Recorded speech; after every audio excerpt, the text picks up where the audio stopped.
Sejam bem-vindos para mais um vídeo e para mais uma apresentação de um livro.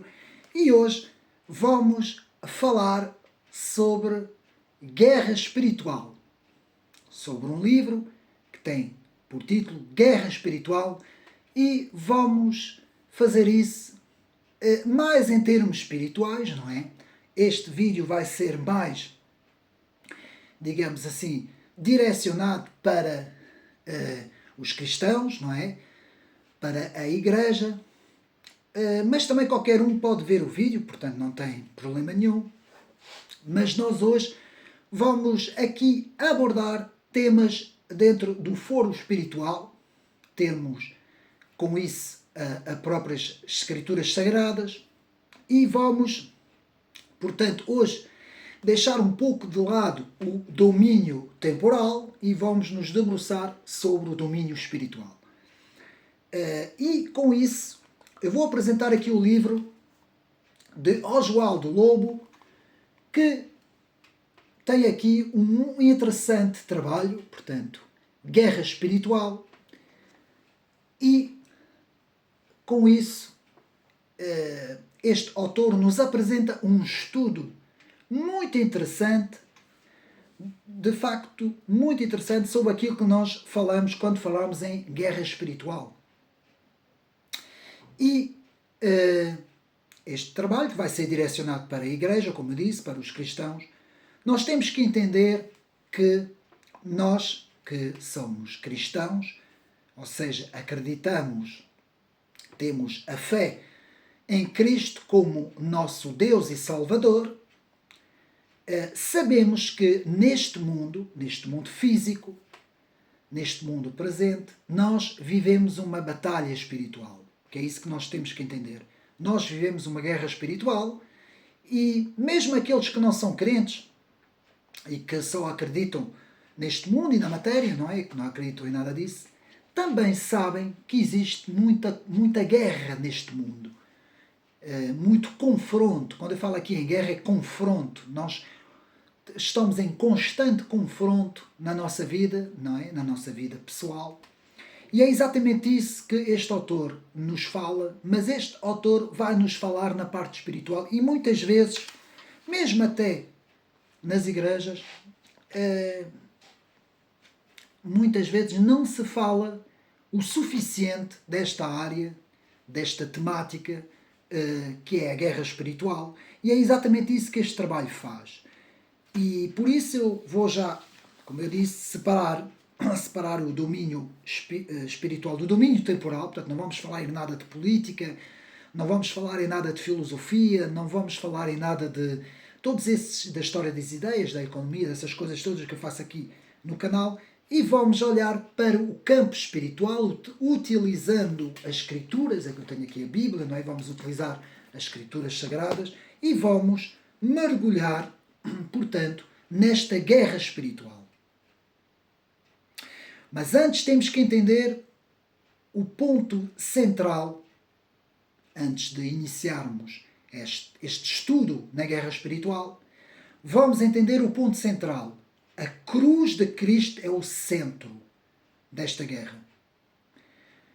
Porquê é que eu estou a dizer isso? A cruz, ou seja, a morte e a ressurreição de Cristo na cruz, e depois, 3 dias depois, a sua ressurreição, é o centro desta batalha, porque é a partir daqui que o inimigo vai atacar os crentes. E a arma principal do inimigo é justamente impedir o homem de chegar a Deus por meio de Cristo. Impedir o homem, o crente, de chegar a Deus pela salvação, não é? Ou seja, obter a salvação de Deus, o perdão, e novamente ser religado a Deus por meio da salvação em Cristo. Ou seja, a oposição do inimigo nem é Deus, a oposição é Cristo. É isto que nós temos que entender. Então a cruz de Cristo é o centro da oposição do inimigo. Ele vai fazer tudo para nos retirar do caminho, como eu costumo dizer, o caminho da cruz, não é? Que nos leva a Cristo. O caminho da cruz leva-nos a Cristo. E é isto que o inimigo, o primeiro passo que ele vai utilizar é impedir-nos de chegar a Cristo. Então, com isso, nós temos que entender, e antes de irmos ao estudo do trabalho, nós temos que entender a cruz de Cristo. Portanto, a cruz de Cristo que faz este movimento, é a cruz, não é? Faz este movimento, e eu vou definir aqui o que é a cruz de Cristo. Como o próprio Cristo nos diz, como ele se apresenta nas Escrituras, o próprio Cristo explica a cruz da seguinte maneira. Ele explica como sendo o caminho, a verdade e a vida. Portanto, eu vou repetir. O próprio Cristo nos explica que ele é o caminho, que ele é a verdade e que ele é a vida. João 14,6, que faz exatamente o movimento da cruz. Caminho, a verdade e a vida. Ora, o inimigo, Satanás, o diabo, os principados e potestades, os demónios, os anjos caídos, o que vocês quiserem, o que é que o inimigo faz? Ele inverte o movimento. Ele vai inverter este movimento. Este movimento que é a cruz, ele vai virar esta cruz de cabeça para baixo e vamos ter uma cruz invertida. Agora, a parte horizontal da madeira fica em baixo, ao invés de ficar em cima, e vamos ter exatamente o movimento contrário. Vamos ter em cima a queda, depois vamos ter a mentira e depois vamos ter a morte. Reparem que é o oposto da cruz de Cristo, na sua posição correta. Na posição correta temos o caminho, a verdade e a vida. Quando a cruz é invertida, temos a queda, a mentira e a morte. Porquê? Porque o contrário do caminho, o caminho que leva para a vida eterna, é a queda. Se o homem cai, ele já não chega à vida eterna. Ele tem uma queda. A queda do crente, não é? Quando ele cai, não é? Quando o homem cai. Depois temos a verdade. Qual é o contrário da verdade? É a mentira. E depois na outra ponta temos a vida eterna. Qual é o contrário da vida? É a morte eterna. Então temos a queda, a mentira e a morte na cruz invertida. Sem compreendermos isso, nós não compreendemos a batalha espiritual. Isto é o principal para compreender a batalha espiritual, a cruz invertida. A cruz correta, na posição correta, é o caminho, a verdade e a vida. A cruz invertida é a queda, a mentira e a morte. Tudo aquilo que é contrário ao caminho, a verdade e a vida é a queda, a mentira e a morte. O diabo só vem para matar, destruir e roubar. Ele anda ao redor do crente para matar, destruir e roubar. Então, a queda, a mentira e a morte é o resultado do trabalho do inimigo, em termos espirituais. Eu estou a falar tudo em termos espirituais. Hoje vamos esquecer a política e a filosofia. E a história das ideias. Então, o crente tem que lutar contra isto. Ele tem que manter o caminho até Cristo. Ele tem que manter a verdade da palavra. E ele tem que manter a vida, a sua vida em Cristo, que é a vida eterna. Ora, o diabo vai querer, do caminho ele vai querer que ele tenha queda, da verdade ele vai querer pôr a mentira, e da vida ele vai querer dar a morte. Porque é para isso que ele veio. O diabo veio para destruir, matar e roubar. E ele anda ao nosso redor como um leão que está prestes a devorar-nos. E então, vamos agora ao trabalho, que eu mais uma vez eu mostro. Muito bem escrito aqui, deste autor, que eu por acaso desconhecia, Osvaldo Lobo. Muito interessante este trabalho, muito interessante. E vamos, então, debruçar-nos. Eu vou resumir os capítulos aqui do livro e depois vamos à análise do livro, que é interessante os capítulos.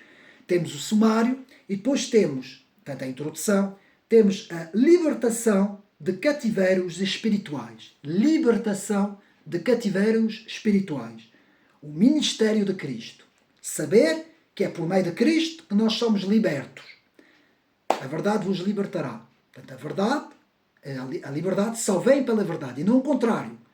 Ninguém é livre pela própria liberdade. A liberdade não vem pela liberdade. A liberdade vem pela verdade. A verdade é Cristo. E a verdade vos libertará. Segundo capítulo. As armas da guerra espiritual, preparados para o combate. Nós temos que estar preparados para o combate. Não existe crente que venha passar férias. O crente vai ter que estar bem preparado pelos combates, pelo combate que ele vai ter à frente. Terceiro capítulo.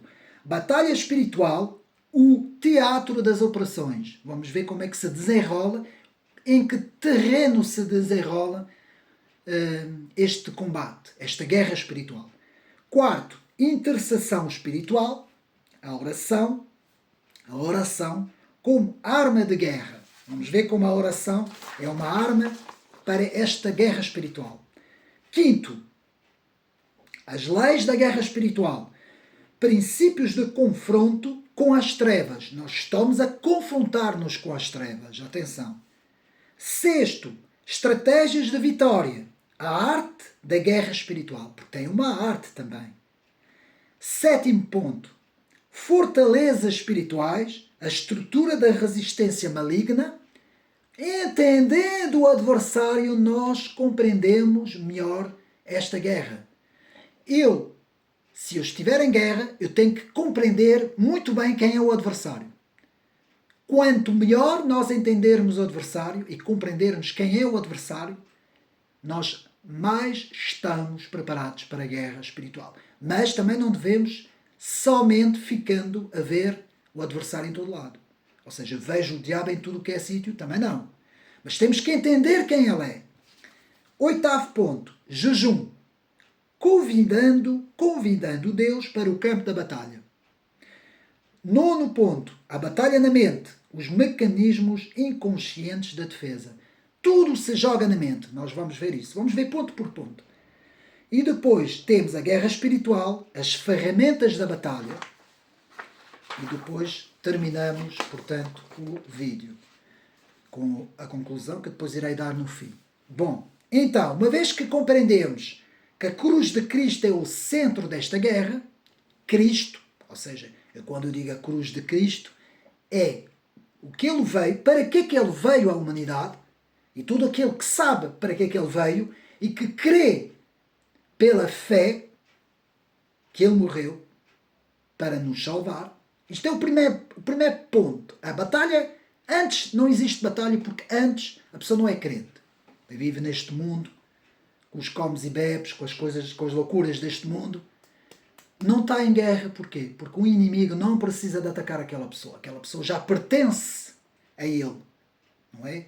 O diabo sabe, hoje vai ser assim, vou falar em termos espirituais, o diabo sabe que aquele ser pertence-lhe, porque ele não está em Cristo, não tem o conhecimento de Cristo, não tem a fé em Cristo, não está salvo, portanto ele pertence ao diabo. Então não é necessário que haja uma guerra com esta pessoa.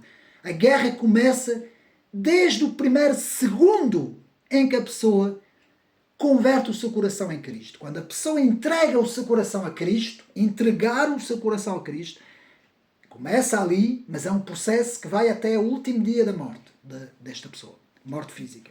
É um processo. Não é um ato religioso, não é uma fórmula religiosa, não é um determinado ponto no começo, não. Começa ali, quando ele entrega o seu coração a Cristo, e vai até o último dia da sua vida, quando ele for chamado para Deus. Todo este percurso,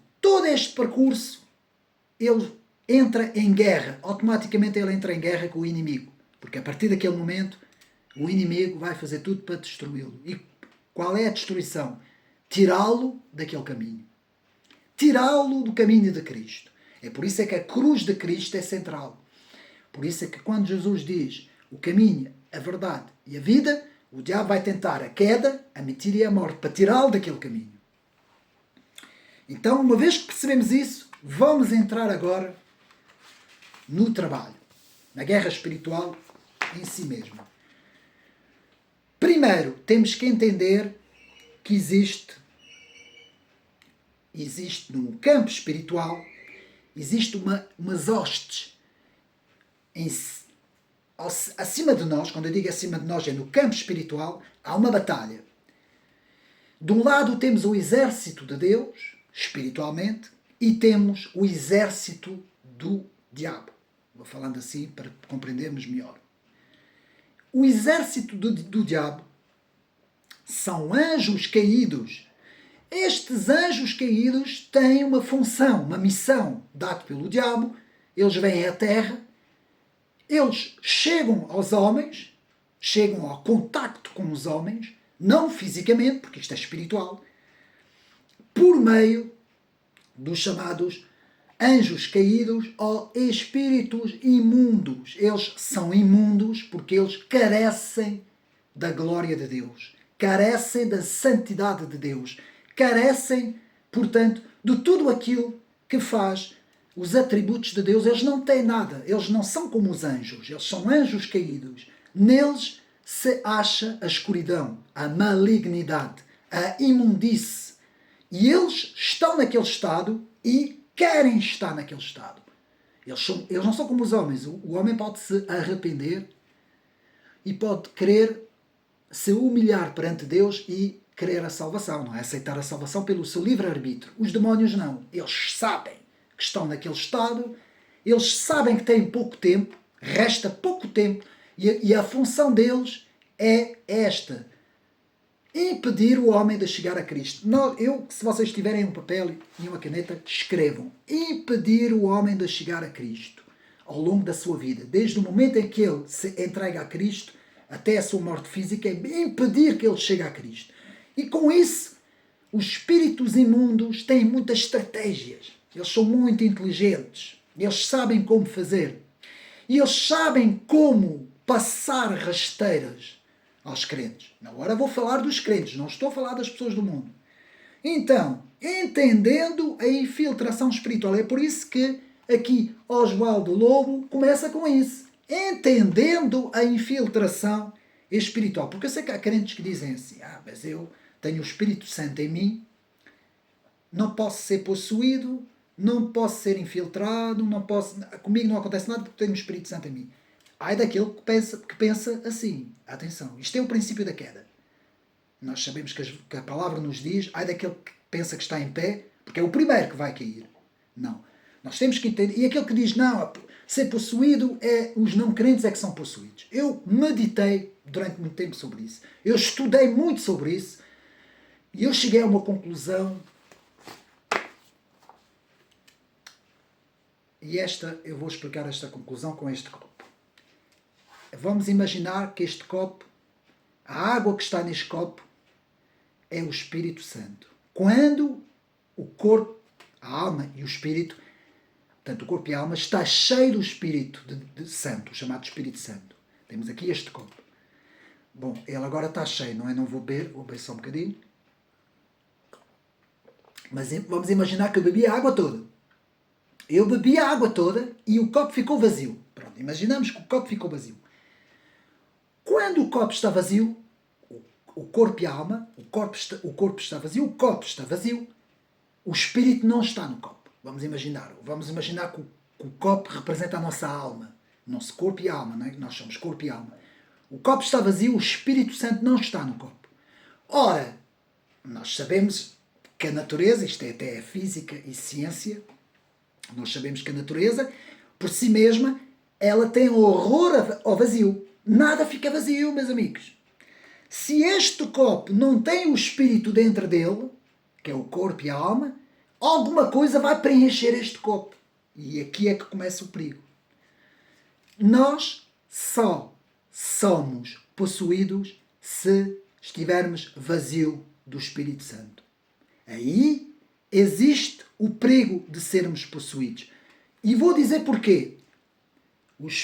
O espírito imundo sai da casa do corpo e vai vagueando, não encontrando ninguém, Mateus 12, 43, 45, volta para a mesma casa, que é o corpo e a alma, e vai encontrar como a casa arrumada e varrida e limpa, que é isso que nos diz a palavra. O que é que isto é uma parábola? O que é que isto quer dizer?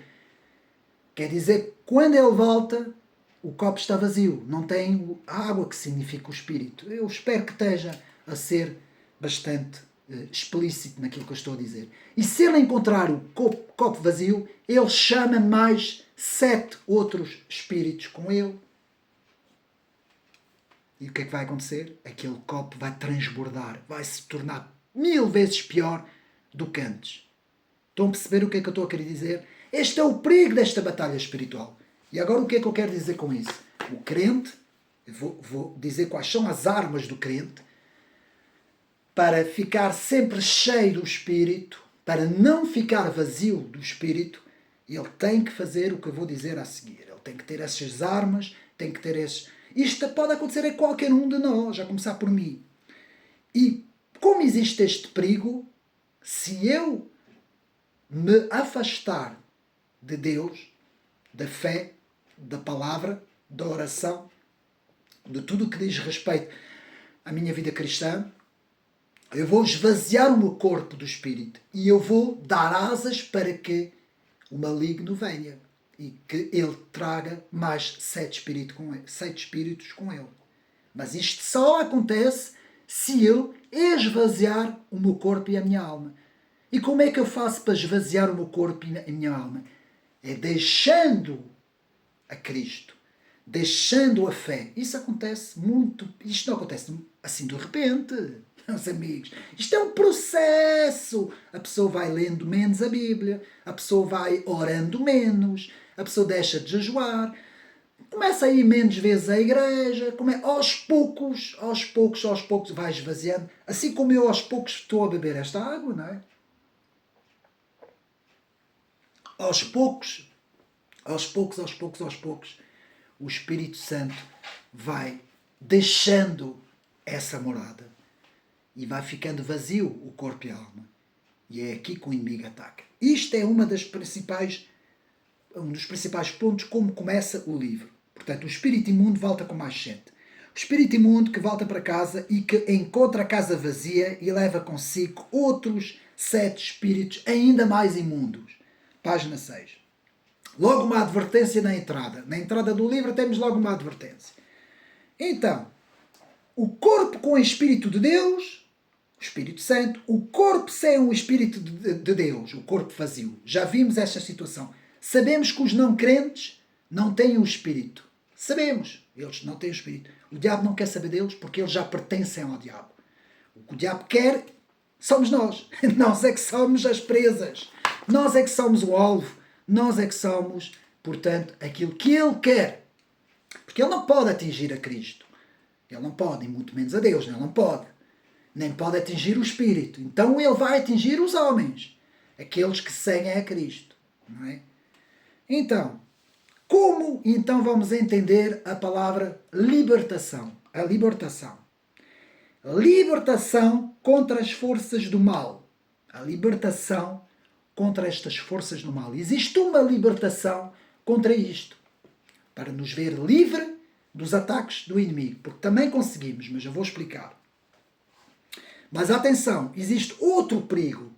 Nosso foco não deve ser os demónios, só os demónios e os demónios. Eu conheço pessoas que se dedicaram à demonologia, disciplina que estuda os demónios. A demonologia que estuda todas essas coisas, estudaram tanto, entraram até no ocultismo, começaram a entrar em áreas que isso é preciso ter muito cuidado.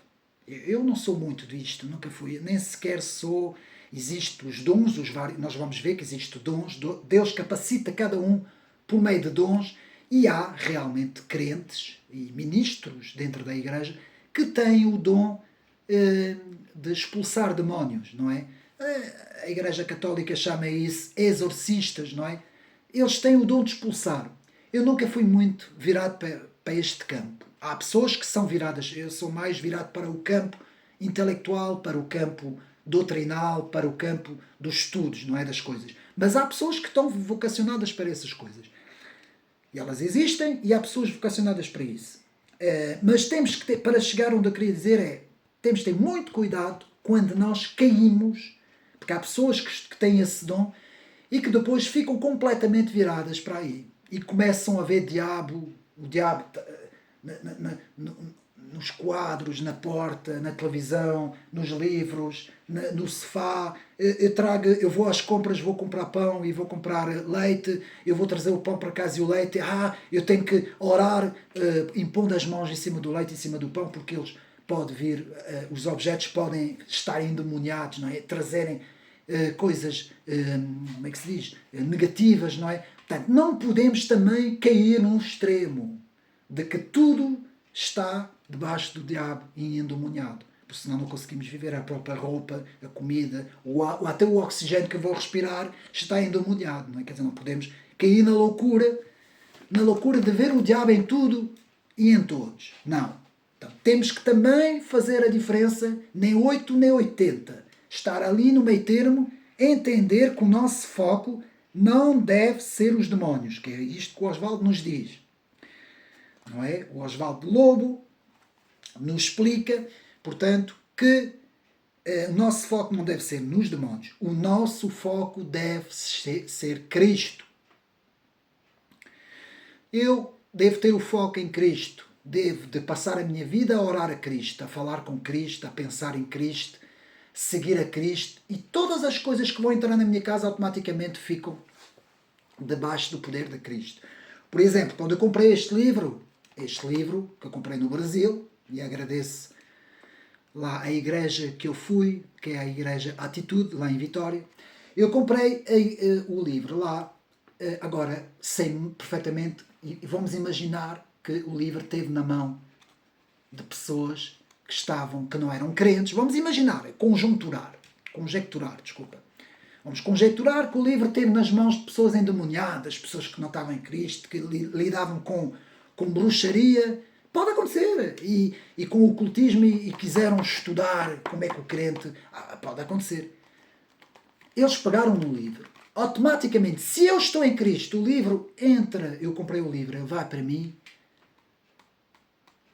Isto é um livro, papel, porque eu estou em Cristo. O que determina se alguma coisa me vai atingir é Jesus Cristo. É eu estar em Cristo. É como, por exemplo, isto é importante eu dizer isso. Por exemplo, aquela coisa da superstição. Não é? Os católicos às vezes têm muito isso. Os evangélicos não têm, mas os católicos têm um bocadinho. Que é o gato preto que passa debaixo da escada, é o corvo que esteve ali na janela, é coisas assim deste género, Sexta-feira 13. Tudo isso, meus amigos, tudo isso não tem poder algum para aquele que está em Cristo. Porque nós não podemos esquecer nunca que Deus é o Criador e que o diabo é uma criatura. O diabo é finito. Deus faz assim e o diabo é destruído, desaparece. Deus faz assim e os demónios... Portanto, os demónios, o diabo, as potestades e principados não têm poder algum perante Deus e perante Cristo. Porque eles são os criadores e tudo é criação. Nós somos todos criaturas, sejam os homens, ou sejam os demónios ou os anjos. Então, estando em Cristo, nada nem ninguém pode tocar. Nada, não há magia, não há ocultismo, não há nada das trevas. Todos os poderes satânicos do universo juntos não podem fazer nada perante a majestade de Deus e de Cristo. Portanto, o maior escudo é Jesus Cristo. Portanto, vamos imaginar que este livro esteve na mão de ocultistas. A partir de agora, o livro é um livro normal, não faz nada, não faz frio nem faz quente. Porquê? Porque a pessoa está em Cristo, nós estamos em Cristo. E nós oramos nesta casa, ungimos esta casa, e esta casa é uma casa de Deus, não é? Falando assim para o meio cristão.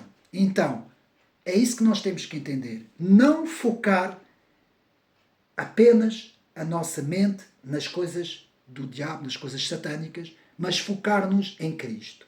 Porque é assim que nós conseguimos avançar, evoluir na carreira cristã. Pronto. Dito isso, porque está no princípio do livro, vamos passar. Vamos ter aqui algumas estratégias do inimigo. O inimigo usa muitas coisas, como, por exemplo, o jugo. O jugo é ter a pessoa... É como se a pessoa estivesse escravizada, não é? Eu tenho esta pessoa debaixo do meu jugo, não é? Essa pessoa está escravizada a mim. Ela faz tudo o que eu disser a mim. porque ela está escravizada. Então, o jugo, a escravidão, o esgotamento, o cativeiro, o vício, os aditivos, os vícios, tudo isso mantém um homem, um humano, mantém um homem debaixo do jugo do inimigo. Principalmente o vício. Seja qual tipo de vício. Normalmente o crente não bebe e não fuma. É sabido, não é? Muito raramente haverá crentes que possam fumar. Não digo que não, mas praticamente o crente, aquele que está em Cristo, normalmente não bebe e não fuma. Porque tem isto é típico do crente mesmo. O crente foge dessas coisas, não é?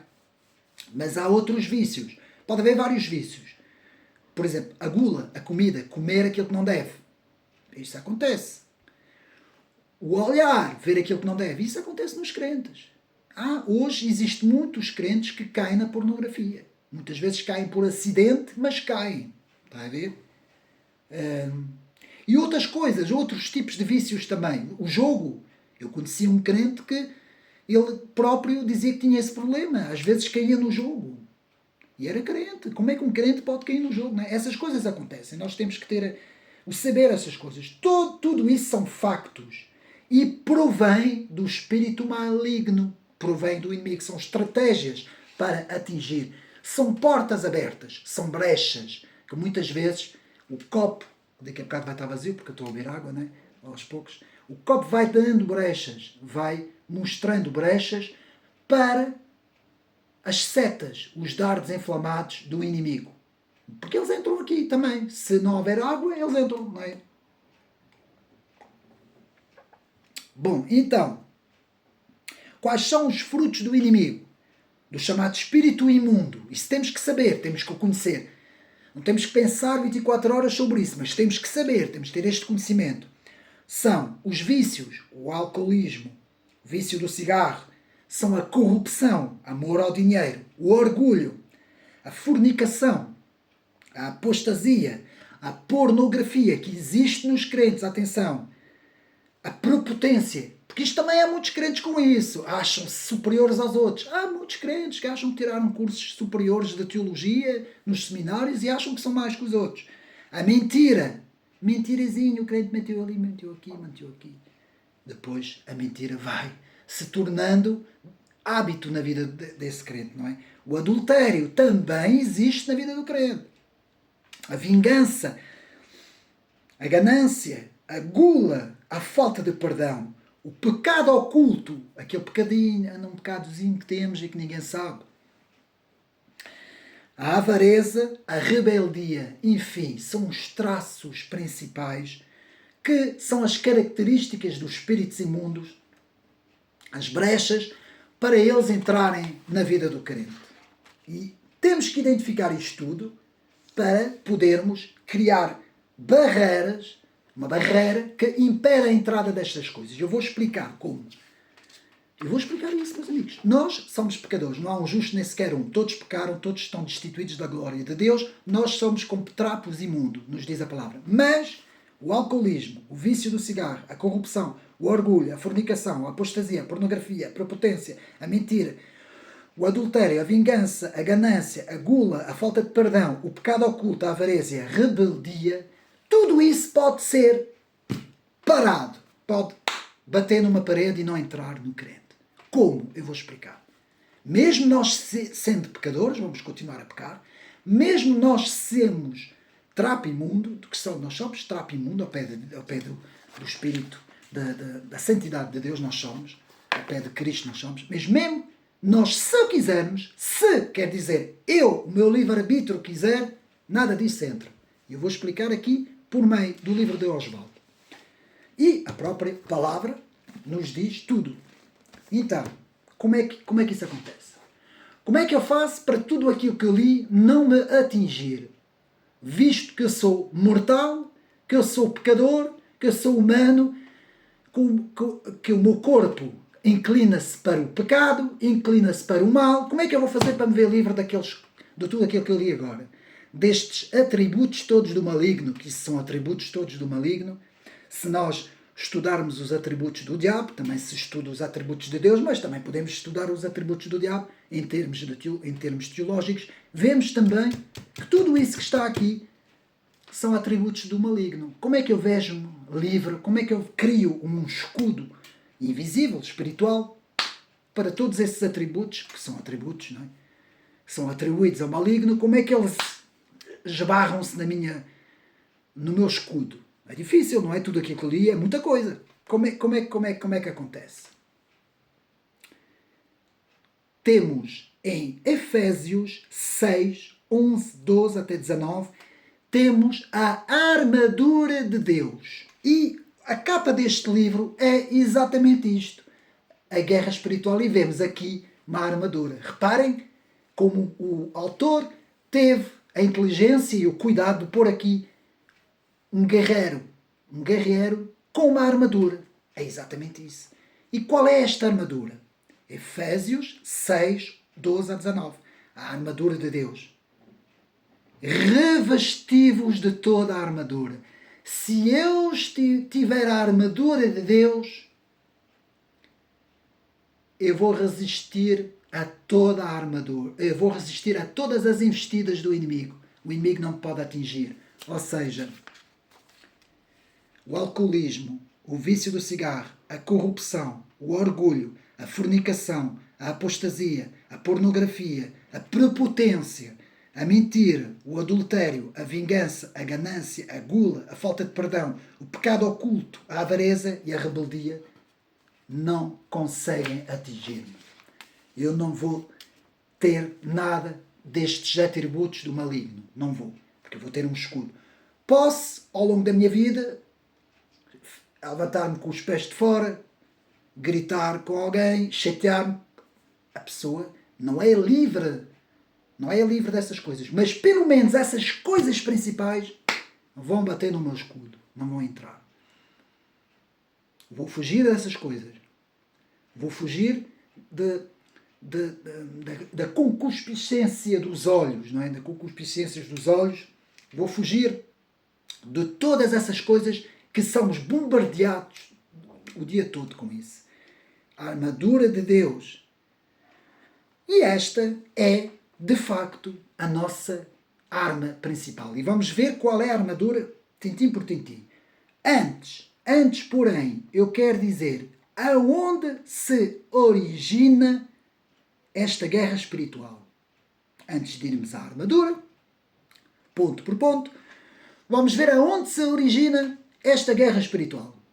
Portanto, ela se origina em Gênesis 3:15. Porém, inimizade entre ti e a semente da mulher. Deus fala diretamente para o diabo, dizendo que haverá inimizade entre a descendência dos filhos espirituais e todo o exército maligno, tanto humano como espiritual. Haverá um embate, não é? E a descendência da mulher, Cristo, vai ser quem vai derrotar o diabo. Ele ferirá-te na cabeça, tu ferirás ele no calcanhar. É exatamente a história do mundo, é esta, meus amigos. Está aqui resumido. Toda a história da humanidade, princípio, meio e fim, está aqui resumido nesta batalha. E nós sabemos disso e nós já vencemos. Por meio de Cristo, nós já vencemos. Então, vamos agora à armadura. A armadura espiritual. Efésios 6. O cinto da verdade. Começa logo pela verdade. A palavra de Deus é a verdade.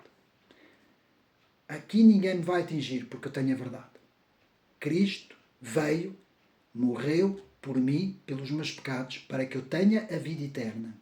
Se eu crer nele e se eu entregar o meu coração a ele, eu tenho a vida eterna. Eu venci esta corrida, venci esta batalha. A verdade. Já temos a verdade. 2.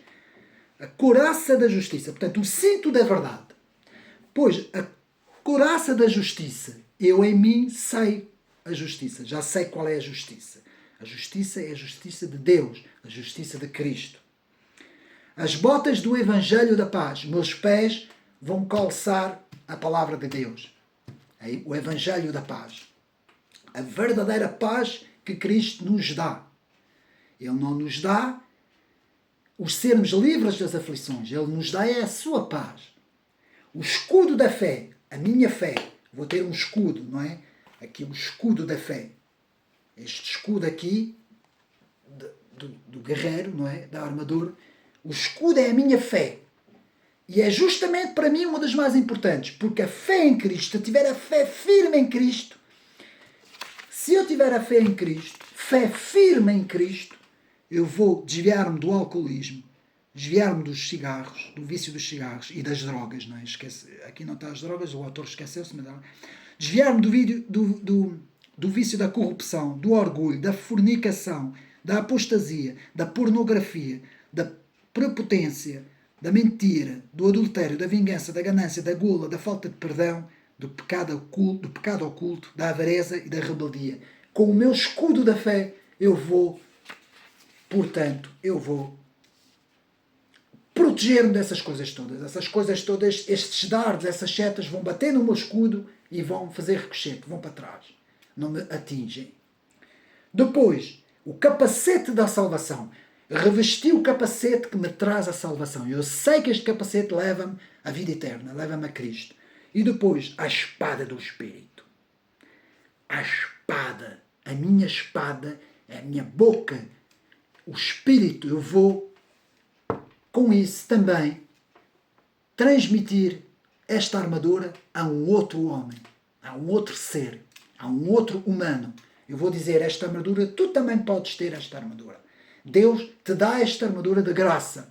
Revesti-te desta armadura porque isto é um presente de Deus. Pela graça de Deus tu podes revestir, como eu tenho esta armadura, tu também podes. E meus amigos, não queria falar sobre isso, mas transpondo isso para o lado político, quem tem esta armadura resiste a todas as ciladas destas forças de esquerda política e todas estas tretas que nós vemos. Nós temos um escudo, temos uma armadura, resistimos a isto tudo. E eles sabem disso, o inimigo sabe disso. Então, o cinto da verdade, a couraça da justiça, as botas da paz, do Evangelho da paz, o escudo da fé, o capacete da salvação, a espada do Espírito, é a armadura de Cristo, a armadura espiritual para a nossa batalha. Porque se eu vou à guerra, quando Davi ia lutar contra os filisteus, quando ele ia à guerra, ele, mais tarde, não é? Ele revestia a armadura, não é? Ele ia, quando o guerreiro vai à guerra, ele veste a armadura. Então, nossa luta, agora outra coisa. A nossa luta, e nós temos que entender isso. Este ponto, às vezes, eu tenho um bocado de dificuldade em entender. E por isso é que eu, às vezes, também faço a asneira, e eu estou aqui a dizer já, a desabafar com os meus amigos. Nós, quando estudamos muito, também política e filosofia, história das ideias, muitas vezes cometemos esse erro. É normal. É que nós temos que entender que esta nossa luta não é contra a carne, nem é contra o sangue. Esta luta não é contra as pessoas. Porque muitas vezes as pessoas lutam contra nós, mesmo as pessoas que são anti-Deus, que não acreditam em Deus, que são contra Deus, que têm ideologias contrárias, que têm todos esses atributos que eu falei, que defendem com unhas e dentes tudo aquilo que eu falei, muitas vezes elas não sabem o que é que está por trás. Elas estão a ser os instrumentos dos principados e potestades. Elas estão a ser os instrumentos, elas estão a ser instrumentalizadas. Muitas vezes grandes ditadores no mundo, o Stalin, o Mao Tse-tung, Pol Pot, o Hitler, todos esses ditadores todos que apareceram no mundo e que mataram milhares de pessoas, pegando em exemplos conhecidos, muitas vezes eles eram instrumentalizados pelas forças do mal, pelos principados e potestades deste mundo. E é isso que nós temos que entender. Esta guerra não é contra a carne e contra o sangue, mas contra os principados e potestades. Efésios 6:12 é logo o que temos quando lemos sobre a armadura de Deus. Logo vemos isso. E aqui Osvaldo nos fala bem sobre isso. Portanto, esta guerra, esta luta não é contra o sangue nem contra a carne, mas é contra os principados e potestades que estão no ar. E o que é ainda pior, porque eles são mais poderosos do que os humanos. Eles usam os humanos, não é? Então, como é que fazemos? temos a armadura de Deus, cinto da verdade, couraça da justiça, as botas do evangelho da paz, o escudo da fé, o capacete da salvação, a espada do Espírito. A partir de agora eu tenho o meu castelo. Tenho a minha armadura e eu vou defender o meu castelo. E qual é este castelo que eu tenho de defender? Deus está dentro do meu castelo. Vamos imaginar, a minha casa é o meu castelo. Deus tem que ser o centro desta casa. Esta casa vai ter uma família. A minha esposa, a minha filha, não interessa. E ele vai ser o centro desta casa. Vai ser o centro para mim, vai ser o centro para a minha mulher e vai ser o centro para a minha filha. Tem de ser o centro desta casa. Depois, o ministério que eu vou ter. A ação que eu vou ter no mundo. Pode ser na igreja, pode ser fora da igreja. Este canal é o meu ministério. Quarto, o trabalho. A influência que eu vou ter no trabalho. Quinto, o meio social. A influência que eu vou ter no meio social. E sexto, aquilo que eu vou fazer também na igreja. Que eu ponho no fim, não como sendo... Há pessoas que o põem logo em segundo ou terceiro. Mas eu, aqui, acho mais importante Deus estar em primeiro na casa, a família e as coisas à volta. E depois, sim, a ação. Porque se a pessoa não tiver essas coisas, se Deus não estiver no centro dessas coisas, a pessoa não vai conseguir fazer absolutamente nada dentro de uma igreja. Isto agora falando aqui em termos eclesiásticos, não é? Em termos da eclesiologia, toda a gente sabe que é assim, não é? Havia um púlpito que estava escrito no púlpito: se tu não tens se Deus não está na tua casa, na tua família, não subas aqui. Põe a tua casa em ordem antes de subir para o púlpito. E eu digo mesmo, põe a tua casa em ordem antes de poderes subir para o púlpito e anunciares a palavra. O mesmo antes de andares a anunciar a palavra na rua. Não é? Põe a tua casa em ordem. Bom, vimos isso. Quais são as principais armas que nós temos e que a armadura nos fornece? De Efésios 6, de 11 a 19. Quais são as armas? Bom, temos eu pus em primeiro, vou fazer por ordem. Primeiro, a leitura da Bíblia, meus amigos. Crente que não lê a Bíblia, percebem o que eu estou a fazer com a cabeça? Crente que não lê a Bíblia vai ter um mau futuro.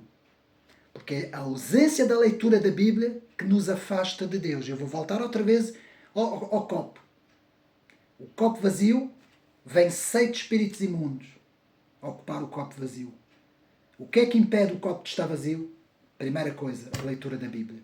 Enquanto eu ler a Bíblia, os espíritos imundos vão fugir a 7 pés de mim. Eu estou-vos a dizer isto porque eu sei, a experiência minha.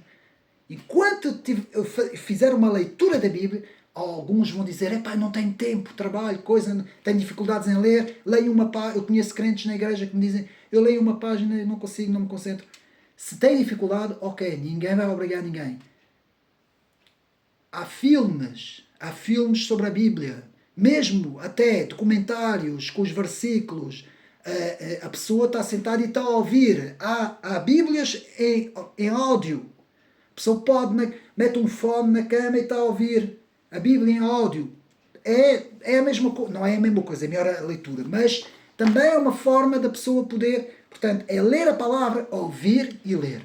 A fé veio pelo ouvido, pela leitura, não é? A Bíblia não diz isso, mas é pelo ouvido. Quando nós estamos a ler, a nossa mente está a ouvir, ao fim e ao cabo, nós estamos a ouvir a nossa leitura. O mesmo é quando nós estamos a ouvir alguma coisa de áudio, um áudio qualquer da Bíblia, nós estamos a ouvir. A fé vem pelo ouvido. A primeira coisa, a Bíblia, para não dizer só leitura ou ódio, não interessa. O ódio não é o ódio, é ódio, não é? De ouvir da Bíblia. Portanto, a Bíblia em primeiro, Bíblia, palavra de Deus, estudar a palavra de Deus, ler a palavra de Deus, ouvir a palavra de Deus, ouvir as pregações dos nossos pastores na igreja. Quem tiver tempo pode ouvir mais pregações, pode ouvir estudos bíblicos, ouvir o mais possível a Bíblia, o mais possível. Segundo, mais importante também, para o copo não ficar vazio, para o espírito, para o corpo e a alma estar cheio do Espírito. Oração. Crente que não ora, eu acho que não existe. um crente que não ora. E o crente que ora muito pouco está doente, tem algum problema. A oração, e nós devemos orar muito mais, a começar por mim. A oração, eu só posso vos dizer uma coisa. Jesus, no seu ministério, na Bíblia, e nós lemos, principalmente no Evangelho de Lucas, passava horas e horas e horas e horas e horas a orar. Retirava-se para os montes. Ele passava horas a orar ao Pai. Ora, porquê que ele orava tanto tempo? Os discípulos até deviam perguntar, mas ele passa horas ali no monte a orar a Deus, a orar a Deus, a orar. Porquê? O próprio Senhor Jesus sabia muito bem a importância de estar em comunhão com Deus, estar em comunhão com a palavra da oração. A oração é a comunhão com Deus. Segundo ponto mais importante, o primeiro é a leitura da Bíblia e a oração. Eu não ponho a oração à frente da leitura da Bíblia só por causa de uma coisa, porque a leitura da Bíblia nos dá o conhecimento da palavra. E temos que ter primeiro o conhecimento para depois orarmos. Se eu vou orar e se não souber nada de Deus, nem da Bíblia, nem de Jesus, como é que eu vou orar? Não é? Então, leitura da Bíblia, oração. Depois vem as estratégias. O jejum. Pode-se fazer jejum. Há outras coisas que não é só o jejum. Por exemplo, definir metas. Vamos definir metas. Metas que eu vou fazer na minha vida. A partir de agora, não vou fazer isso, não vou fazer aquilo. Vou fazer isso, vou fazer aquilo. Com um propósito. Vou definir um propósito, uma coisa que tenha a ver com a palavra, não é? Agora não, de cabeça não me vêm exemplos. Coisas que nós vamos definir, não é? Olha, agora vou-me dedicar à obra de Deus naqueles vários pontos, não é? Mas pode estar incluído no jejum, não é? No jejum e na nossa dedicação a Deus. Vamos sacrificar algo para Deus, não é? Então, tudo isso são os pilares da nossa armadura. Tendo estes três pilares firmes, mantendo estes três pilares firmes, e olha que eu digo-vos uma coisa, é difícil manter estes três pilares ao longo de uma vida inteira. Agora é que não venham aí pastores e ministros da palavra dizer que são infalíveis e que conseguem manter esses três pilares firmes ao longo de uma vida inteira, porque não conseguem. Há sempre altos e baixos, como em tudo, nós temos altos, quando mantemos firmemente esses pilares, mas também temos baixos. E é quando nós temos estes pilares em baixo, o que é que acontece? Vem o inimigo com as suas setas. Ele ataca logo o castelo. Ataca a nossa casa, o nosso trabalho, a nossa família, a nossa igreja, os nossos amigos, o nosso meio social, tudo. Ele vai atacar tudo. Porque ele vê que nós estamos com os três pilares em baixo. Leitura da Bíblia, oração e jejum. Estamos com tudo em baixo, pumba, ele vai atacar. Então, quais são os centros de gravidade da batalha espiritual? Exatamente isso que eu estou a dizer. Os centros, tudo sempre baseado aqui no livro, né? Os centros da gravidade da batalha espiritual é o meio familiar, o meio ambiente, o meio temporal e o meio hereditário. Por isso é que o nosso meio é muito importante ao longo da nossa vivência cristã. O nosso meio, ele varia. Quando eu comecei a ser crente, não tinha o mesmo meio que eu tenho agora, o meio à minha volta.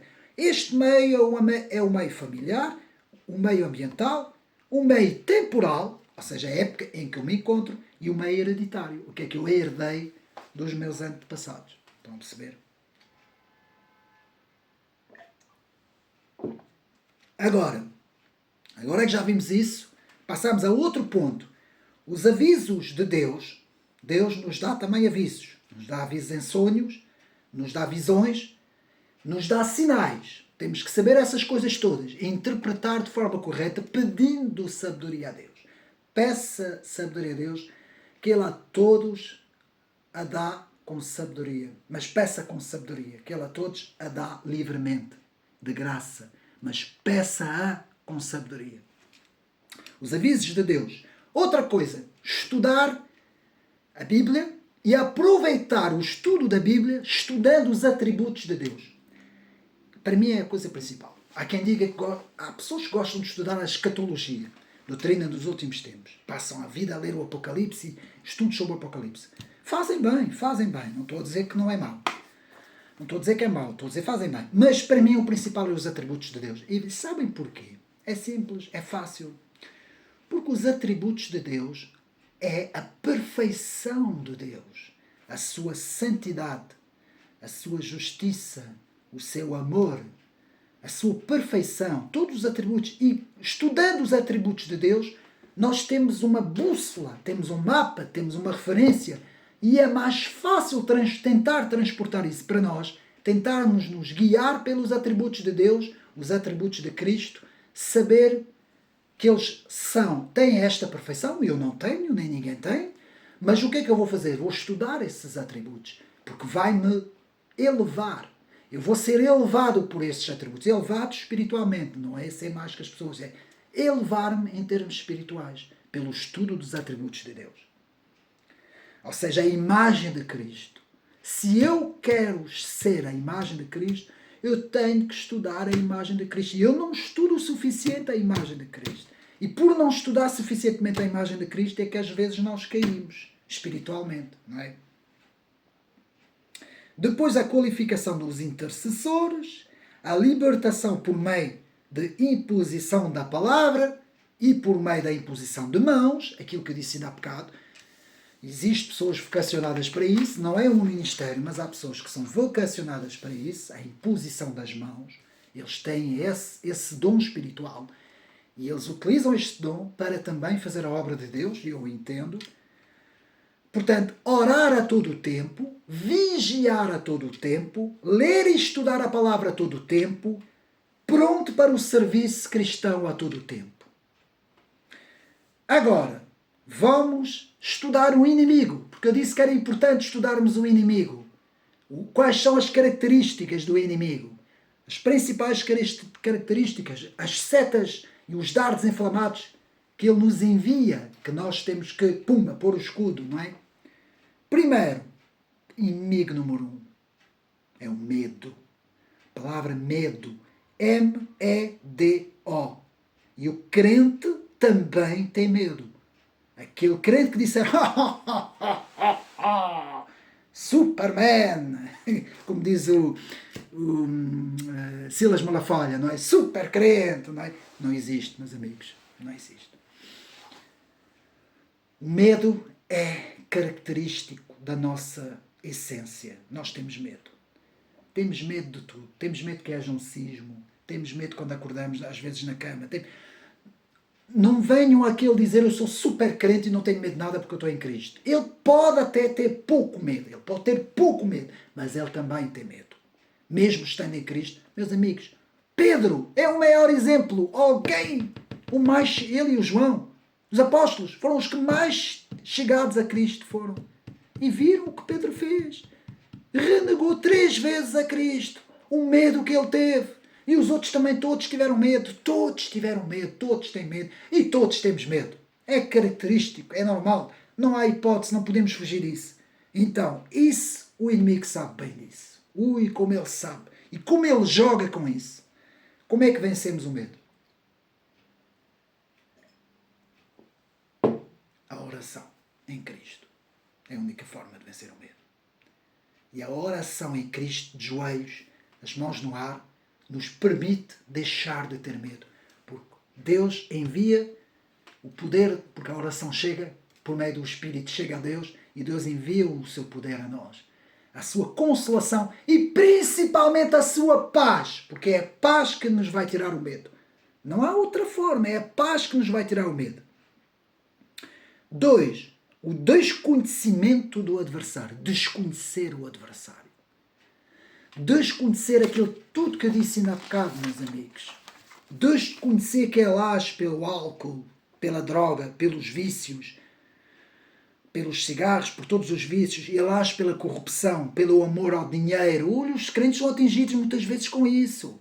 Ele age pelo orgulho. Olha o orgulho. Tantos líderes, pastores, anciãos que eu conheci ao longo da minha vida, que o orgulho foi um entrave. Tantos que não chegam a Cristo por causa do orgulho. Temos que deixar o orgulho de lado, meus amigos. Ponham o orgulho de lado. Nós somos todos iguais. Nós somos todos iguais. Não há ninguém mais do que ninguém, meus amigos. A fornicação. Muitos crentes caem nisso. A apostasia. A pornografia. Coisas que aparecem assim de repente no telemóvel, na televisão, seja onde for. A prepotência. Não é achar que eu sou... Eu sou melhor que aquele irmão que está ali, eu não faço isso porque sou melhor. Então, a mentira, mentimos por tudo e por nada. O adultério, a vingança, não é? Quando acontece alguma coisa ou que alguém nos faz alguma coisa, há sempre aquele sentimento, a vingança pertence a Deus. Temos que nos lembrar sempre. Custa, mas temos que nos lembrar. A ganância, não é? Queremos as coisas. A gula, a comida, o crente pode comer, então qual é o problema? O físico vai se ressentir. A falta de perdão. Se nós fomos perdoados, temos que perdoar. Eu perdoo, porque eu tenho que perdoar, porque eu fui perdoado. Pecado oculto, aquilo que nós escondemos. Há muitos, não é só pornografia, há muito pecado oculto que nós fazemos e que achamos que ninguém vai ver. Tirei lá uma coisa no trabalho, ninguém viu. Lá na igreja estava lá uma Bíblia num canto, um inário, ninguém viu, levei para casa. Não quer dizer que seja isso, pode ser outras coisas. Há 1.000.000 de coisas que nós fazemos. A avareza, não é? Também. E a rebeldia, sermos rebeldes. Tudo isso para dizer o quê? Para não perder. Tudo isso é conhecermos estas coisas muito bem, sabermos que essas coisas todas militam contra mim, contra a minha salvação, militam contra Cristo e militam contra Deus e militam contra o Espírito e vão contribuindo para... Olha, está quase vazio, esvaziando o meu copo. O copo finalmente está vazio. Neste momento o Espírito não está aqui. Quando o crente está assim, meus amigos, é meio caminho andado para a vitória do diabo. Ele sabe, está vazio. Mais 7 para aqui. E o que é que temos que fazer? Pegar outra vez na Bíblia, orar outra vez, mergulhar em Deus, pôr-nos de joelhos, pedir arrependimento, pedir que o Espírito deixa novamente e novamente recarregar as baterias e eu vou encher outra vez. Não é? Vou outra vez encher o copo de água, encher o copo do Espírito. É isso, exatamente isso que temos que fazer. Tudo isso que eu estou aqui a dizer neste vídeo, pelo livro, não é? Que estou a tirar os exemplos do livro, começa para mim. Isto é tudo para mim. É para quem quiser, não é? Quem estiver a ver o vídeo, mas começa também em mim. É um exemplo para mim, não é? Então, o conhecimento do adversário. Depois, o inimigo sabe que quem tem falta da leitura, falta da palavra, é mais fácil atacar. E depois, falta de confiança em si mesmo. Muitas vezes, o estar vazio do Espírito nos leva à falta de confiança. Podem ter a certeza que quem está cheio do Espírito tem muito mais confiança nele próprio. Muitas vezes há pastores, há líderes que têm falta de confiança em si. E muitas vezes até afastam crentes da igreja sem saberem, sem entenderem, sem perceberem. Não dão oportunidades que deviam dar. Sabem porquê? Porque têm falta de confiança. Não é? Há pastores que dão muitas oportunidades, mas há outros pastores que não dão oportunidade. Não estou agora aqui a dar exemplos de ninguém, não estou a falar contra ninguém, mas o que eu estou a dizer é que isso existe. Aquele que muitas vezes dá oportunidade a muitos e quer que toda a igreja é alguém que já tem uma certa confiança nele. Isto é a mesma coisa que o complexo de inferioridade. Reparem, alguém que tem um complexo de inferioridade, a primeira coisa que vai fazer, por exemplo, no trabalho, seja onde for, é tentar superiorizar-se aos outros todos. Principalmente quando há pessoas ao pé. Por exemplo, se tiver 3 ou 4 pessoas ao pé, imagina que eu tenho um complexo de inferioridade. E tenho esse complexo de inferioridade e aparece alguém no meu trabalho e eu acho que ele até tem mais capacidades do que eu, é mais inteligente que eu, tem mais capacidades do que eu. Eu tenho esse complexo de inferioridade, ele está aqui à minha frente e está 2 ou 3 pessoas também, estamos todos juntos. A primeira coisa que eu vou fazer é tentar rebaixá-lo. Rebaixá-lo à frente dos outros. Para os outros ver que ele não vale nada. Rebaixá-lo. Porquê? Que é para se eu vou rebaixá-lo, eu vou tentar subir. Isto é o complexo de inferioridade. Todos os que fazem isso têm complexo de inferioridade. Isto é muito mal quando alguém faz uma coisa dessas. Aquele que não, há de reparar que há pessoas que não precisam de fazer isso. Sentem-se bem, ajudam, tentam fazer tudo pelo outro. Essa pessoa não tem complexo de inferioridade, sente-se bem com ela própria. Não necessita mostrar nada a ninguém. Não precisa de ser superior a ninguém, não é? Quem tem um complexo de inferioridade, normalmente quer rebaixar os outros todos. Isso acontece muito no dia a dia, meus amigos. Portanto, ter confiança em si mesmo é isso. É saber, eu tenho confiança em mim mesmo, muita confiança, então agora vou ajudar os outros. Vou ajudar os outros a ter confiança em eles próprios. É assim que as coisas deveriam ser, não é? Então, estratégias do inimigo. Há 3 estratégias do inimigo. 3. A tentação, a opressão e a possessão, que é a última. A tentação. Primeiro ele vai tentar. Jesus, a primeira coisa que o diabo fez no deserto foi tentar Jesus. Só que Jesus, não, claro, Filho de Deus, pela palavra e contra a palavra que o diabo estava a trazer, ele pela palavra desfaz as armas do diabo. O diabo tentou 3 vezes, não conseguiu, fugiu. Mas para aqueles que caem na tentação, alguém cai na tentação. Há crentes que caem em tentações. De mulheres, de tentação de alguma coisa, vou ganhar aquele dinheiro ali, não devia, mas ou vou fazer aquela coisa ali, ou vou... Cai numa tentação qualquer. Logo a seguir, o que é que vem? A opressão. Ele caiu na tentação, pumba, vem agora a opressão. Vai ser escravizado pela sua própria tentação, porque o diabo o apanhou por aí. A brecha foi aberta, apanhou por aí. E por fim, aqueles mesmo fraquinhos, com o copo vazio, agora ele está cheio, não é? Mas com o copo vazio, sem o espírito, pumba, vem a possessão.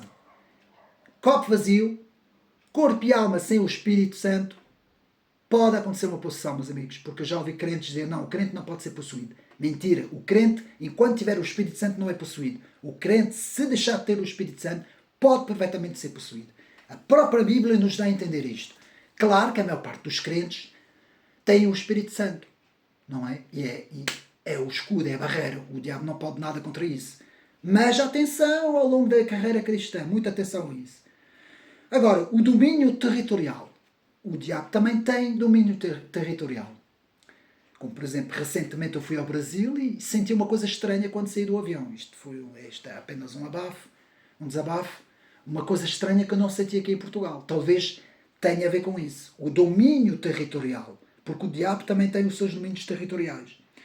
Porque o Brasil é muito grande, tem muita gente, tem muito crente, muita igreja, mas também tem muita malignidade. E tem muito demónio lá também. Porque é muito maior que Portugal, não é? Então, o domínio territorial, dentro de casa, no emprego, na escola, nos lazeres, até dentro da igreja, muita atenção. Há pessoas que pensam, na igreja não há demónios. Enganem-se! Enganem-se quem pensa assim. É justamente lá que há uma batalha, lá que eles querem mesmo atingir.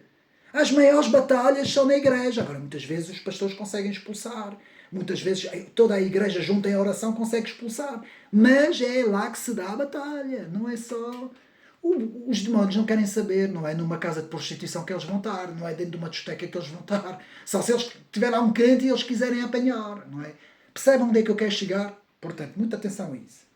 Agora, conhecendo a hierarquia do inimigo, conhecer muito bem a hierarquia do inimigo, conhecendo o poder territorial, conhecer muito bem a hierarquia do inimigo, os domínios diferentes, os vários poderes que eles têm, dentro isto está aqui tudo, agora não vou, senão nunca mais saímos daqui, dentro dos demónios existe uma hierarquia, uns têm mais poderes do que outros são feitos para estarem numa zona, têm um exército só para eles, enfim, está aqui tudo explicado.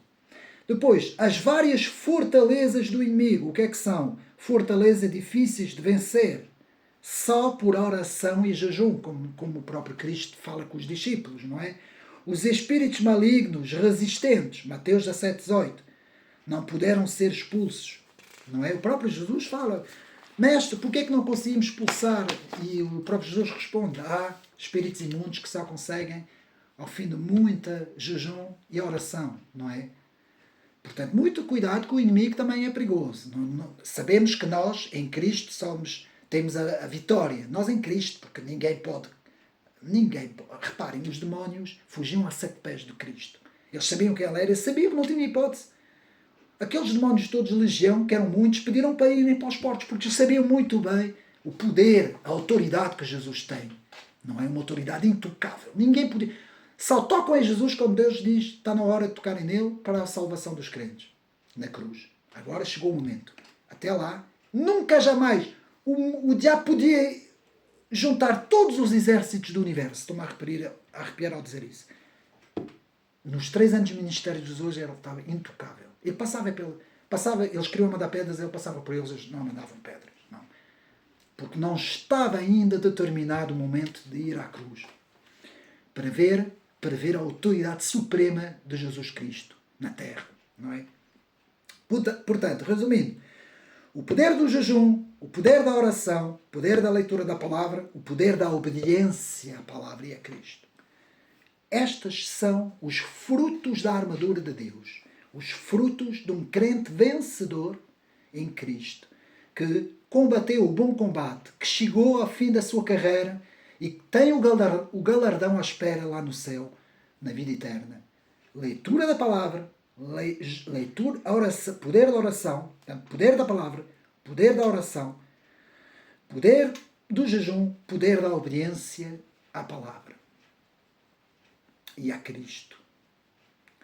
Agora, pois, 1 Coríntios, aqui temos um pequeno capítulo que nos dá, conhecendo os dons espirituais, portanto, os dons espirituais, há vários dons, que Deus repartiu os dons todos pela sua igreja, cada um tem o seu dom, 1 Coríntios 12, 16, e depois, o autor nos fala da introspeção, fazer uma introspeção, análise de si próprio.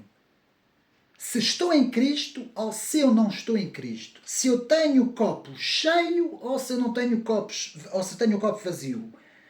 E qual é a minha responsabilidade nisto tudo?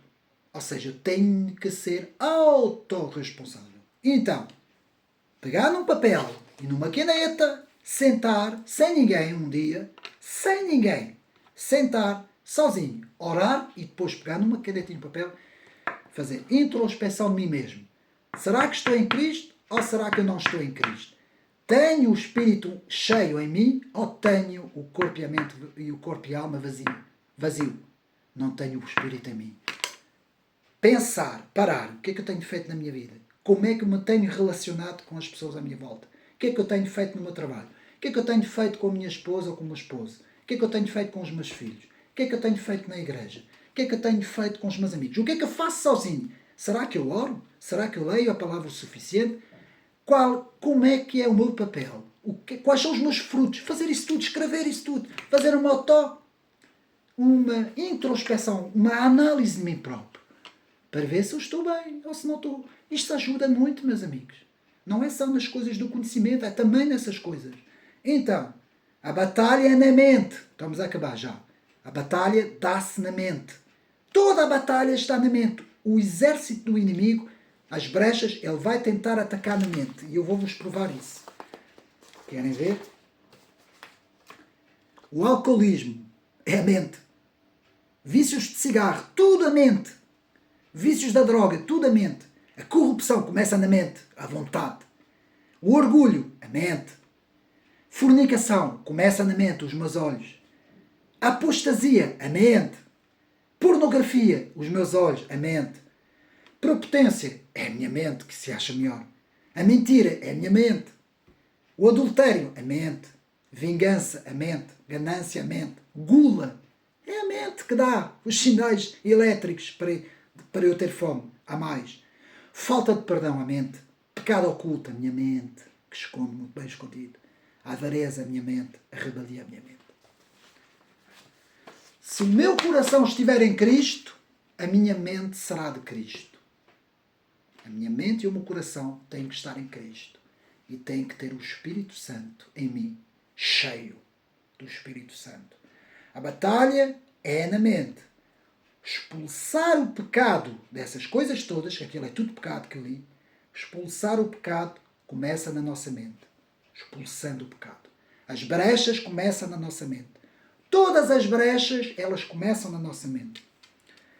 E vejam bem este versículo para acabar.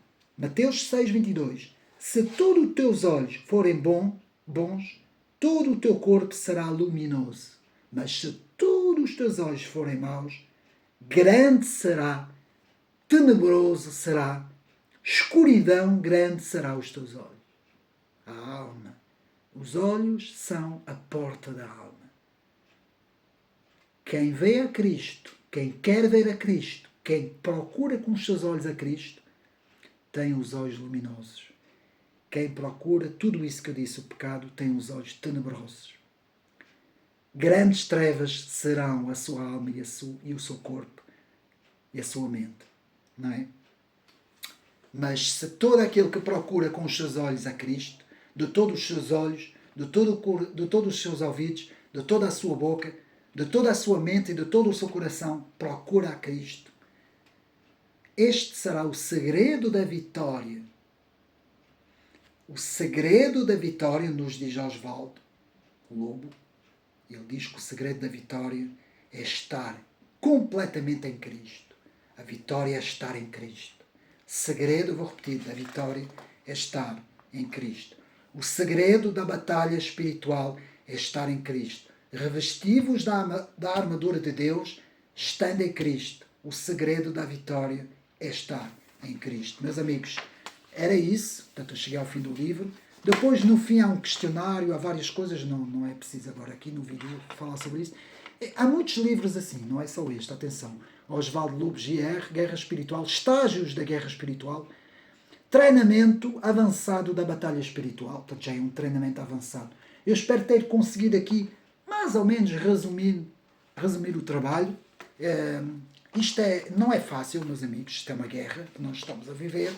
E quanto mais nós avançamos, mais o inimigo tenta minar tudo. No nosso telemóvel, na televisão, na rua, nos nossos amigos, no nosso trabalho, na própria igreja, com a nossa família, ele tenta minar tudo e todos. Mas nós temos Efésios, a armadura de Deus, temos a palavra, temos a oração, temos o jejum e temos a obediência a Cristo. Todas essas coisas nós temos e temos que revestir-nos de tudo isso, resistir firme, que o diabo fugirá de vós, não é? E é isso que eu queria dizer. Mantenham firme o cap, não é?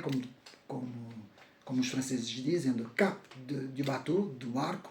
Mantenham firme. O vosso alvo é Cristo, o vosso caminho é Jesus Cristo. Mantenha firme este caminho, revestindo-vos com a armadura de Deus, e que a vitória será vossa. Será vossa. E o grande é o galardão que está no céu à espera de todos aqueles que terão vitória em Cristo. Até que Ele venha, que Ele está prestes a vir. Ele poderá vir nesta geração como não, nós não sabemos, a palavra não sabe. Nem o Filho sabe, apenas o Pai sabe. Mas os sinais nos mostram muita coisa, que perto está a vinda do Senhor e temos que estar preparados, não é? Assim como as virgens que tinham o óleo estavam preparadas, também nós temos que estar preparados. E com isso, é conhecendo bem o adversário, revestindo a armadura, lendo a palavra, orando a todo o tempo, jejuando, obedecendo à palavra. Meus amigos, foi isso que eu queria vos deixar aqui neste vídeo. Vai haver mais coisas. Vamos avançar com podrologia, já tinha dito no outro vídeo. E vai haver muito mais.